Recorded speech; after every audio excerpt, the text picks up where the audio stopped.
All right, so the focus of this video is going to be on drawing skeletal structures. And for that, we'll need to review how to draw a Lewis structure, which you might have done in general chemistry. And so the first part of this video will focus on drawing Lewis structures, and then we'll talk about how to take those Lewis structures and convert them down to the skeletal structures. All right, so let's get started with reviewing Lewis structures. And so for this, I want to remind us of the difference between ionic bonds and covalent bonds. And so we know that in chemistry, electrons can either be directly transferred from one atom to the other, which is a characteristic of an ionic bond. And so, for example, NaCl would be an example of that, where we have Na plus and Cl minus, where the sodium gave its electron to the chlorine, and then within the compound, they're held together through an ionic bond. In comparison to that, a covalent bond is one where electrons are shared.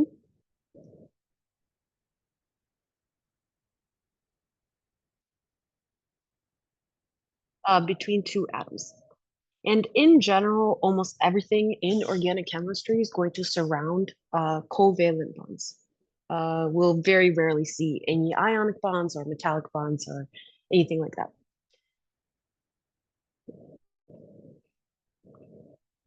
And so that's very important to keep in mind, that most bonds in organic chemistry are covalent, indicating that those electrons are being shared. Each bond contains 2 electrons. And then organic chemistry, which focuses on carbon, carbon prefers those covalent bonds. And carbon can form covalent bonds with a lot of different atoms, but the ones that we'll primarily see within organic chemistry are going to be hydrogen, oxygen, nitrogen, the halogens, and then sulfur and phosphorus. All right, and so to draw a Lewis structure, and I'll go through the steps and tips and tricks first, and then we'll do a few practice problems.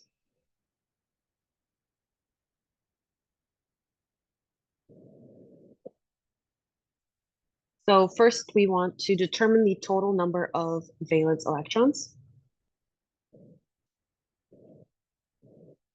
And again, we'll go through a practice problem in a second with how to do this.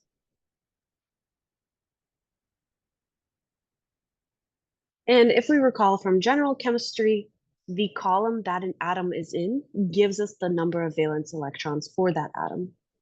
And so carbon, for example, here is in the 4th column. And so it has 4 valence electrons. And to be clear, it's not actually in the 4th column because we have this chunk right here. But for the purpose of organic chemistry, we omit that middle portion and count valence electrons in this way. This table shows you the number of valence electrons at the number at the top indicates the number of valence electrons for the entire column.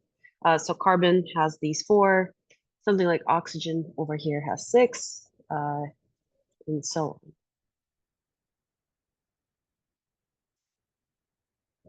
All right, the next step is once you've determined the total number of valence electrons for all the atoms in the molecule, after that you can arrange the backbone.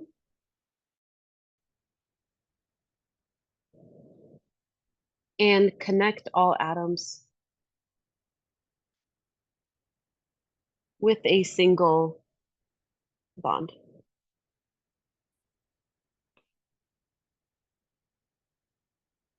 And again, each single bond contains 2 electrons, each line.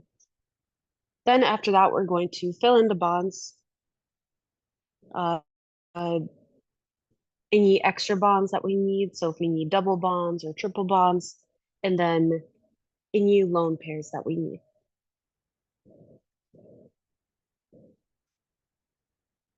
And then for this step, what we're looking for is that every atom should have an octet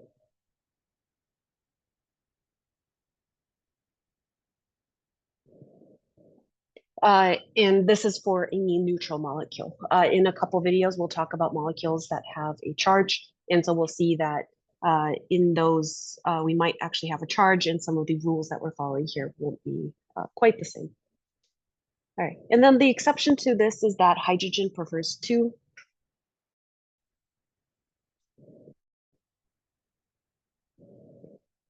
And so hydrogen only wants two electrons. And so we'll never have any lone pairs on hydrogen, and instead we'll just have a single bond that connects hydrogen to some other um, atom.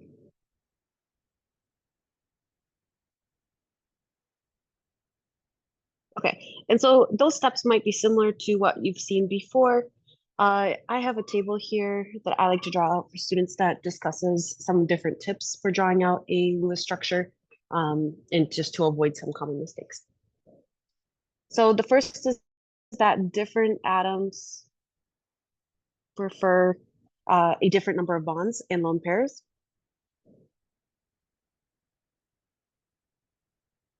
To be neutral.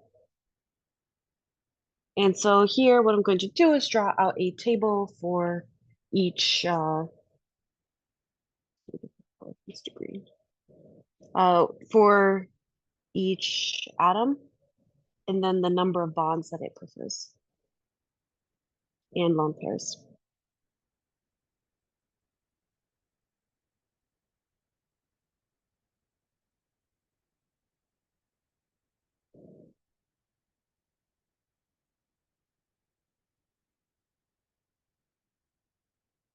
And so something like hydrogen, as we talked about in the previous one, only wants to have one bond and zero lone pairs.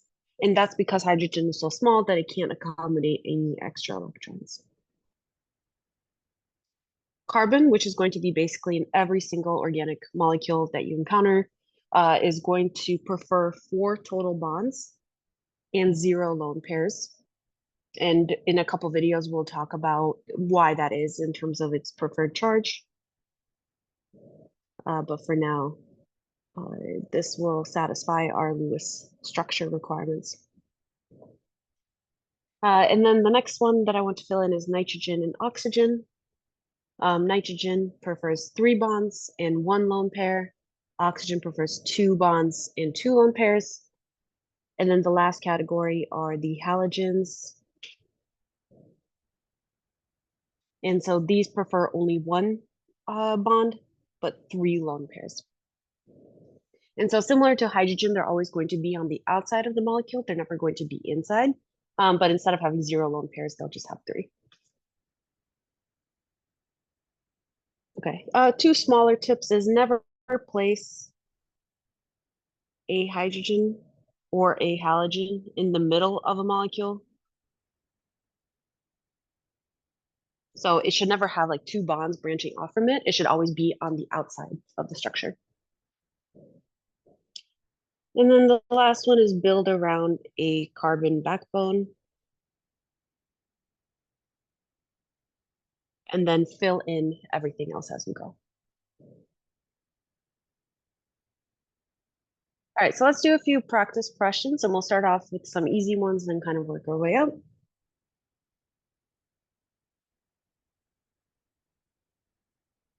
So let's start off with one of the most simple ones, which is methane. So we can do CH4. And so here we'll place carbon in the middle, and we'll draw in those lone bonds to structure our backbone.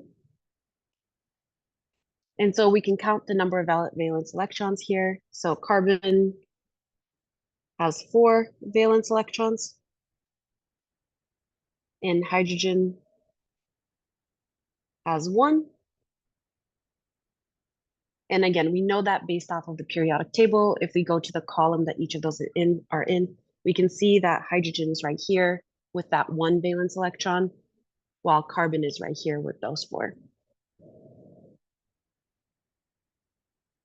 And so using these, we can count the total number of valence electrons And so since we have 4 hydrogens, we have 1 times 4. And so we have a total number of 8 electrons if you count the ones from the carbon and the hydrogens. And so based off of our backbone, we can see that we already fulfill this requirement because we have 4 single bonds. And each of those bonds contains 4 electrons, or 2 electrons. So we have a total of 8 electrons already. And so that matches the number of valence electrons. And so there's nothing else that we need to adjust. We can also see that both hydrogen and carbon fulfill the preferred number of bonds and lone pairs that this table up here gives us.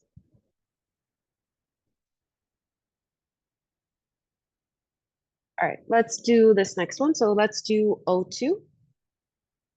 So we can start off with building that backbone where we have 2 oxygens that are bonded through currently a single bond. Next, we can count the number of valence electrons. And so if we look at our periodic table, oxygen is right here. And we can see that oxygen has 6 valence electrons.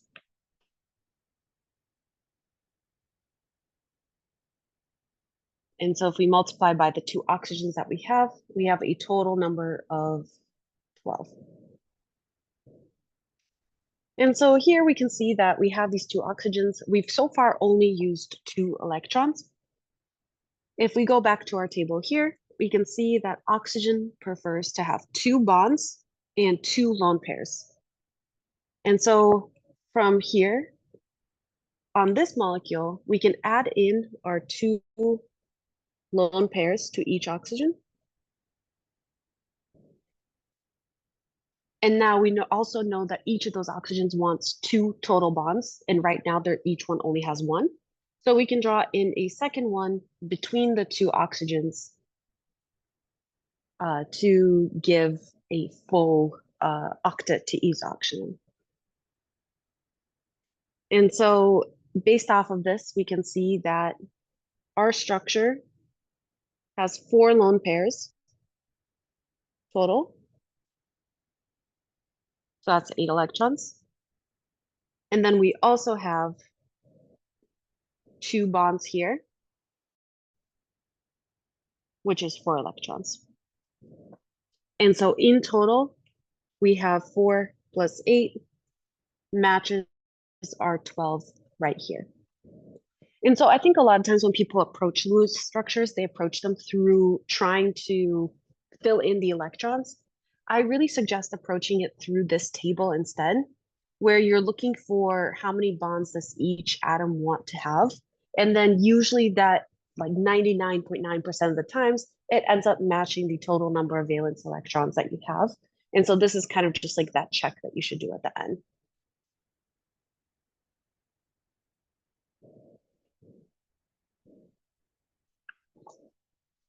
All right, let's do a slightly more complicated one. So let's do a C2H4. And so here we can draw out that carbon backbone. And so we know that hydrogen cannot be in the middle of the molecule. And so all of the hydrogens have to be bonded to the outside carbons. And so we can split up those 2 to each carbon. And we can also do a calculation of valence electrons. And I'll kind of simplify this here. We have 4 from each carbon, so we have 4 times 2 plus, and then we have 1 from each of the hydrogens, so we have 1 times 4. And so we have a total number of 12 electrons. And now we want to go back to our structure and fill in the rest of the electrons. And so what we can see here is that carbon, which wants 4 bonds, only has 3 right now. So it only has this, and this, these bonds. And then the same thing is true for the other carbon. However, each of those carbons wants 4. And so we can't draw an extra bond to the hydrogens because hydrogens only want 1. And so instead, what we can do is fill in this extra bond right here to the other carbon to get a total of 4 bonds for each of those carbons. And so now the total number of bonds that we have in this molecule is going to be, I'll highlight them, 1, 2, 3, 4, 5, 6.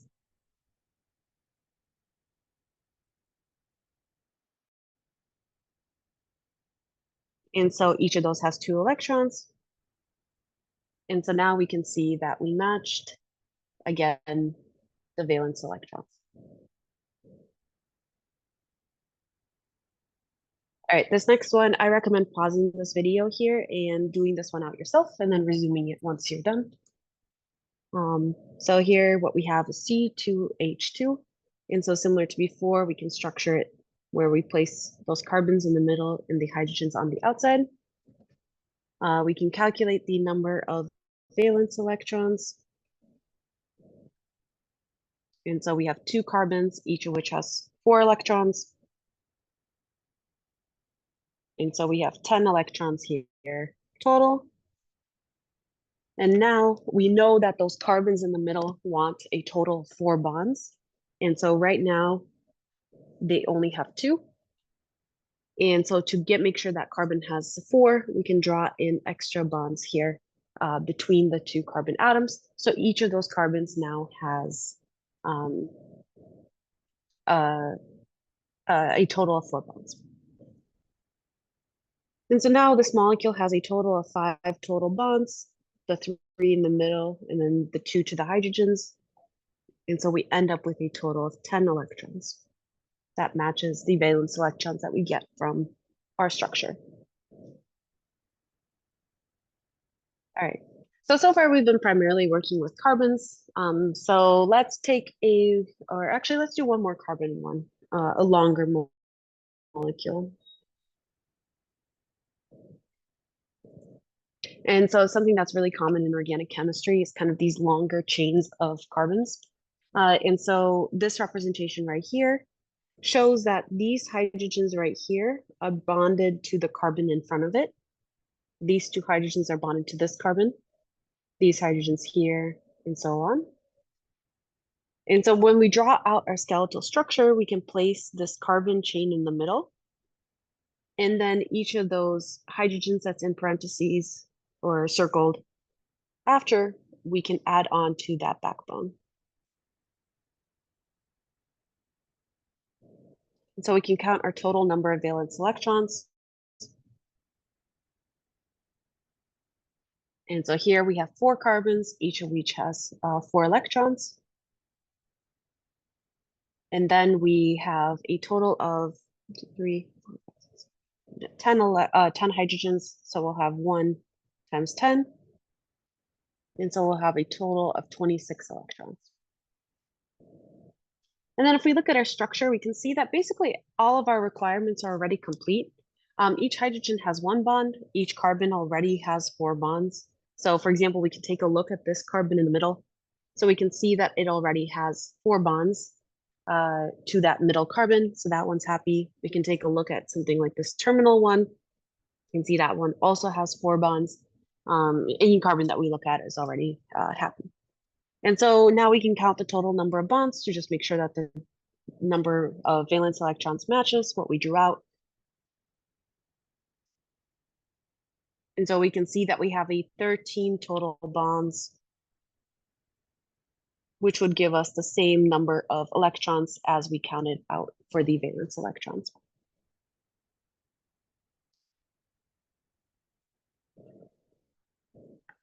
So we could do something similar with this structure.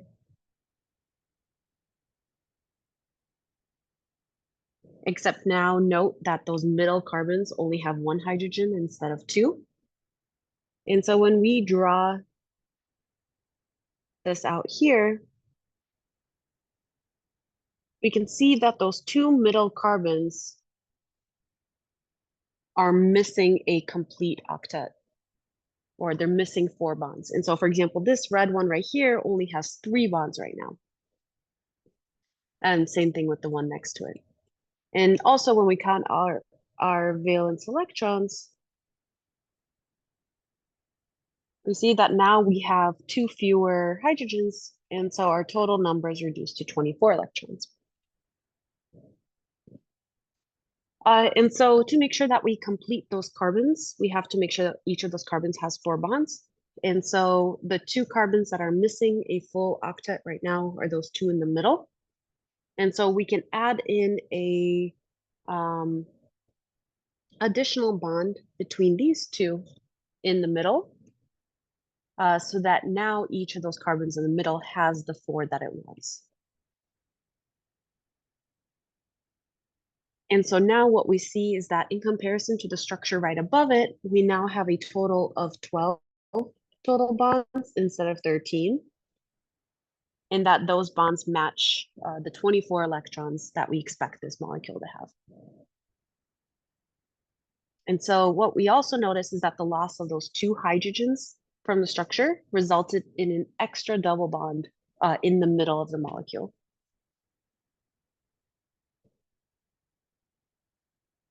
All right, so let's do one with oxygens, because I think oxygens and nitrogens get a little bit trickier because they tend to have more lone pairs. It's not just the bonds in the middle. So let's do this molecule right here. This is also called ethanol, which is what's in drinking alcohols. So let's build out our backbone first. And again, the way that we're arranging this backbone is saying that these hydrogens right here are attached to this carbon in front of it. These 2 right here are bonded to this carbon, and so forth. And so we can draw out this structure right here. And so now from here, we want to make sure that we have the right number of valence electrons. So we have 2 carbons, so we have 2 times 4, since each carbon has 4 electrons. We have 6 hydrogens, each one has 1 electron. And then we have 1 oxygen, and each oxygen has 6. And so total, we have 20 electrons or 20 valence electrons for this molecule. And if we go back to our structure, we can see that this carbon right here is happy. It has 4 bonds. This next one over is also happy. It also has 4 bonds. However, when we get to the oxygen, we can see that it has 2 bonds, but based off this chart up here, it also wants to have 2 lone pairs of electrons. And so to complete the octet for this oxygen, we're going to add in 2 lone pairs here and here. And so when we look to see how many, if we match the total number of electrons in this molecule, what we can do is count the total number of bonds, which is 8.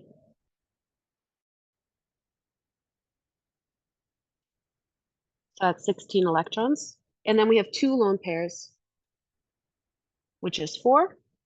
And so when we sum those up, we end up with 20 electrons total, which matches the number that we got right here, up here.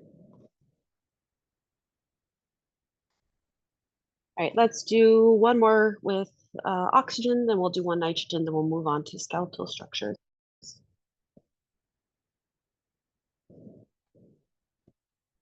Okay, so here, let's draw out our backbone again. So what we're going to do is draw out those carbons. And so here, now we have this OOH group. And so in general, we very rarely see an oxygen bonded to another oxygen within organic chemistry. And OOH is representing a carboxylic acid, a functional group. And so here we're going to attach both of those oxygens to that carbon. And in a bit later in another video, we'll talk about some more common functional groups. Right now, we're just working through how to fill in the appropriate electrons. And so from here, we can count the number of valence electrons.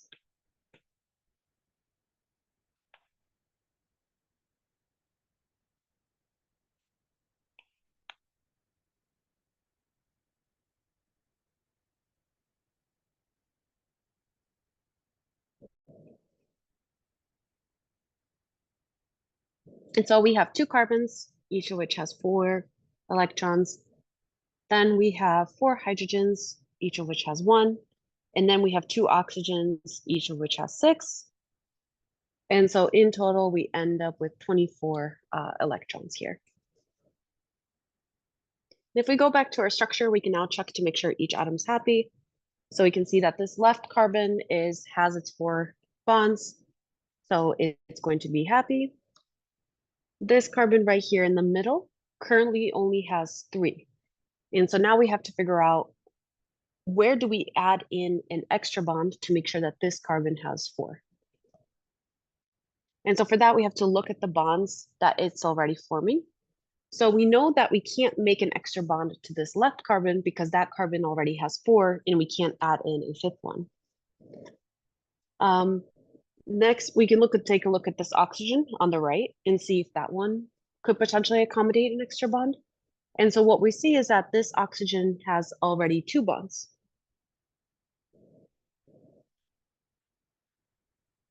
And so since that oxygen already has 2, it doesn't want to form an extra bond.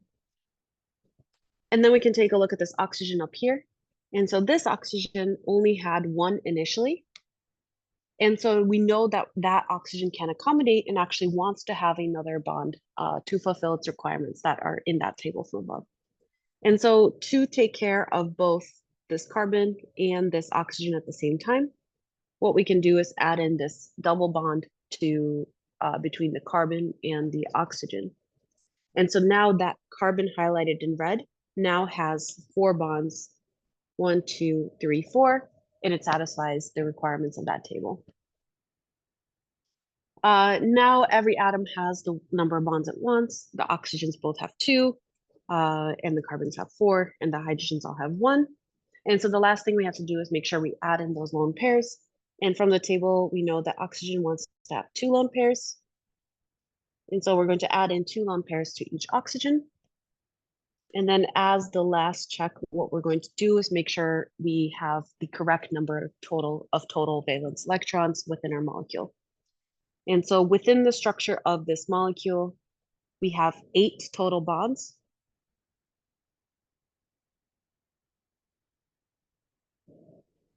So that's going to be 16 electrons. And then we have 4 lone pairs. And so we have 8 electrons from those. And so the total amount of electrons we have is 24. And so we match the 24 electrons that we expected from our red calculation. All right, let's do one last one with nitrogen, and then we'll move on to drawing skeletal structures. So let's do this molecule. And so this one's very similar to the oxygen one that we did up here, except it's just a nitrogen now at the end instead of an oxygen. And so we can draw out that base structure.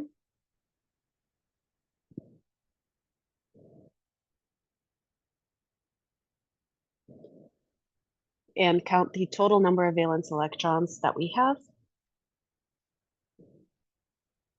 So we have 2 carbons, each of which has 4. Then we have 7 hydrogens, each of which has 1. And then we have 1 nitrogen, which has 5. And so that would be a total of 20 valence electrons here. And so now we can go back to our structure and determine if each atom is satisfied as it's currently drawn. So this carbon right here, we can see has 4 bonds. So that one is set. We don't need to make any adjustments to that carbon. Next, we can take a look at this middle one right here. And so we can see that this one also already has 4 bonds. So there's no adjustments that we need to make to that carbon. And then lastly, we can take a look at this nitrogen right here. And so we can see that it has those 3 bonds that it wants based off of the table that we have up here. So nitrogen wants 3 bonds and 1 lone pair.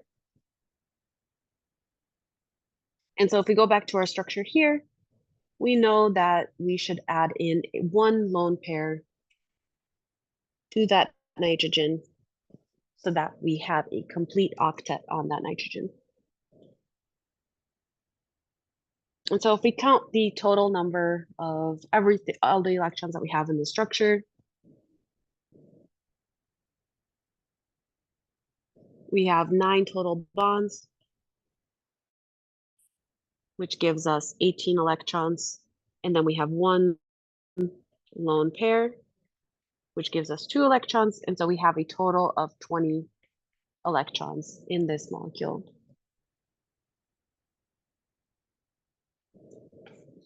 And so again, I really encourage you to approach these questions by looking at that table that represents the total number of bonds and preferred number of lone pairs that each atom has.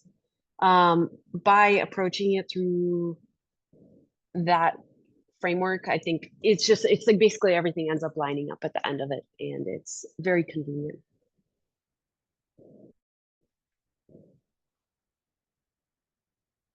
All right, so let's move on to the second part of this video, which is going to be converting Lewis structures to skeletal structures. So what we can imagine is that within organic chemistry, working with these kind of structures can get very, very, they just look very messy. So for example, if we take this one, I'll copy it over here. This ends up being really, really messy to work with. It's difficult to see what's going on. We kind of just have a bunch of these carbon hydrogens that obscure our view. And so what skeletal representations do is simplify the appearance of organic chemistry molecules. And so the key points to skeletal representation is that CC bonds are represented by a line.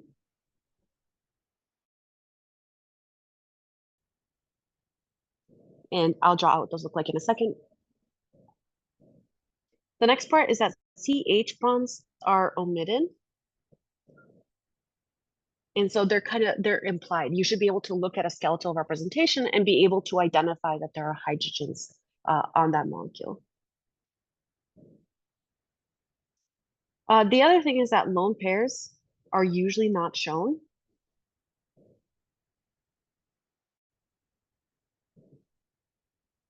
And so some representations will show those lone pairs, but for the most part, they're usually not drawn.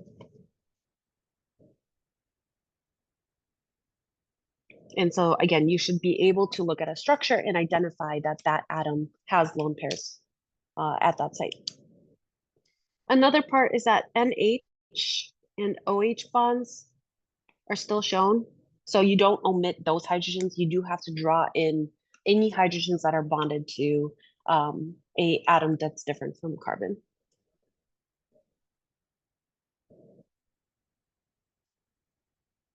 And so let's take this structure right here on the left and convert that to a skeletal representation. And so make this a little bit smaller.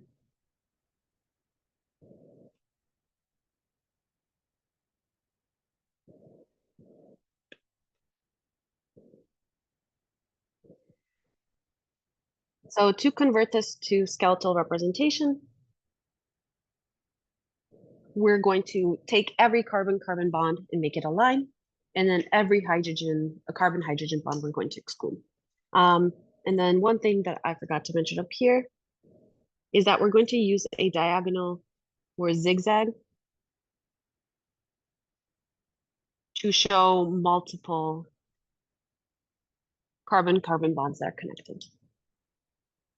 And so here, what this would end up looking like is this, where each of these points right here represents a carbon that's in the original molecule. And so we can see that in the original molecule, we had 4 carbons in that middle. And so we're showing it as a zigzag with 4 points. Something that I think is very useful for people to do when they're first starting out with skeletal structures is to draw a point on every carbon, just to make sure that you're not accidentally dropping or forgetting a carbon. One of the most common mistakes that I see is people accidentally leaving out a carbon because they're converting from a Lewis to a skeletal structure. All right, let's take this one right here. So we're going to do the same thing. We're going to convert it to a skeletal structure here.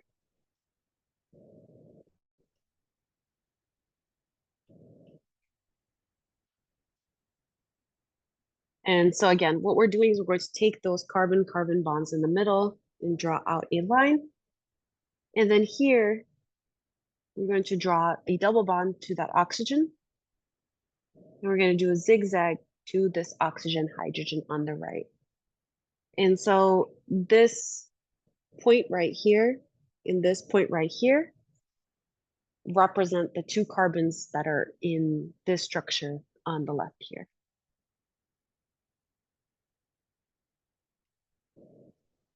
And so here I'm going to draw out some more practice questions. And so what you can work on is converting, the first one's going to be converting a Lewis structure to a skeletal structure.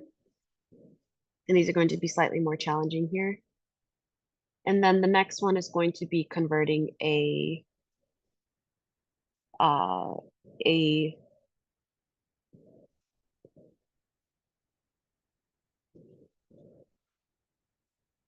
skeletal structure to a Lewis structure. So here's the first molecule. And this is a very common molecule that you'll see, or structure that you'll see in organic chemistry. It's structure of benzene.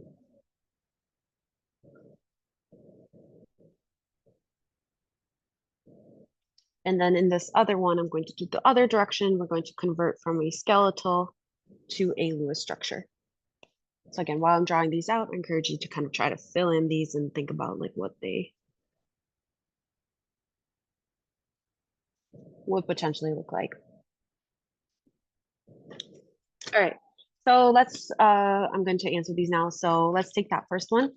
So again, we're omitting every single carbon-carbon bond here.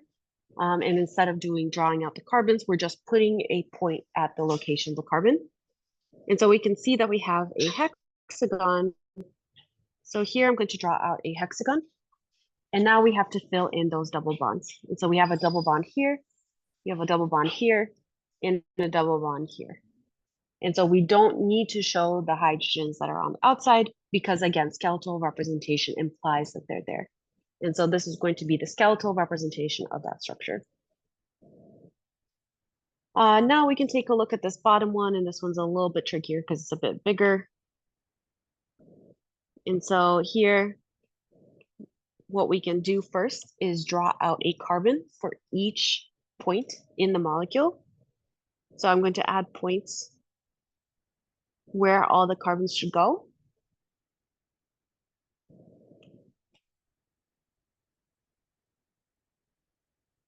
And so we can see that we have a total of 5 carbons in a chain.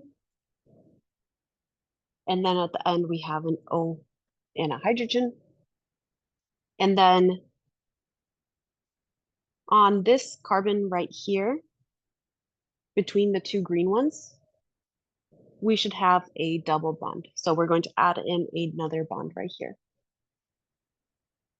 The last thing that we want to do is add in, or not the last thing, but the next thing we want to do is add in that double bond to this oxygen on this carbon right here, which is this red one in the chain. And so now we've added in all the carbons and oxygens. However, we're still missing the hydrogen atoms that are found on our molecule. And so we know that carbon wants to have a total of 4 bonds. And so what we're going to do is fill in the rest of the hydrogens so that every single carbon has 4 bonds. And so we can start with the one on the left over here. And so this carbon right here currently only has 1 bond. And so we should add in 3 hydrogens to make sure that carbon has a total of 4 bonds. The carbon highlighted in red, that one already has 4 bonds because it has the 2 on the side and the 2 going up to the oxygen. So we don't need to add any hydrogens there. However, the 2 green ones only have 3 total bonds right now.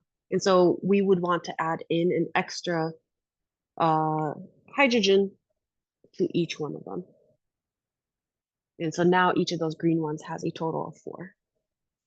Then we can do the carbon on the right. And so right now it has 2 bonds. And so we would want to add in 2 more hydrogens above and below that carbon to make sure that that carbon also has 4 bonds. All right, and then the last thing we could add in is those lone pairs. So we know that oxygen wants to have 2 lone pairs, and so we can add in 2 lone pairs to each oxygen to make sure it has its full octet. All right, so in my next video, I'm going to post a bunch of practice problems. It'll kind of go through just a bunch of different practice problems of converting from skeletal to Lewis and back and forth, and then just making sure you're comfortable with interconverting, and then also being able to determine like what the molecular formula is of a compound based off of its skeletal structure.